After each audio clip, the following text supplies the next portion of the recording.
While Julian was at construction sites building their future home, he had no idea the man of God was in his study destroying his family before it even began. How do you tell the difference between a miracle from God and a trap set by a monster? This is True Crime Frontier. Like this video, share it, and subscribe to this channel. And do not forget to tell us in the comment section the country you're watching us from. And says she is a rare gem, Julian.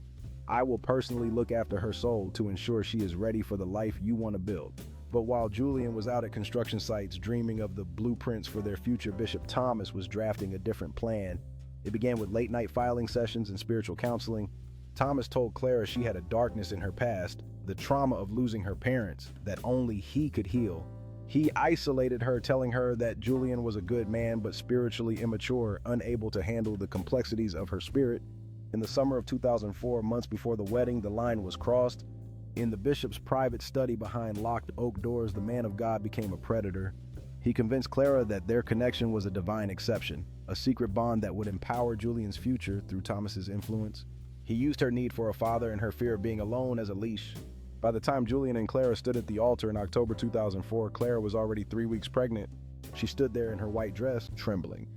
Looking at the bishop who was performing the ceremony, Thomas looked back at her with a steady, possessive gaze as he joined her hand with Julian's. He told the congregation that this union was his greatest success. 7 months later, a baby boy named Leo was born. He was premature, or so the story went. Julian didn't care. He held that boy and saw a miracle. He saw a son. He worked double shifts to provide for them, never questioning why his uncle was so generous with tuition funds or why Thomas insisted on taking Leo on grandfather-grandson trips every summer as the boy grew older. For 21 years, the lie held.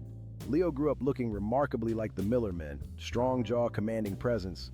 Julian took pride in it, thinking the boy took after his side of the family. He never noticed the way Clara went silent whenever Thomas entered the room. He never noticed the way Leo and Thomas shared a look of private, unexplained understanding. The rot stayed hidden until December 22, 2025.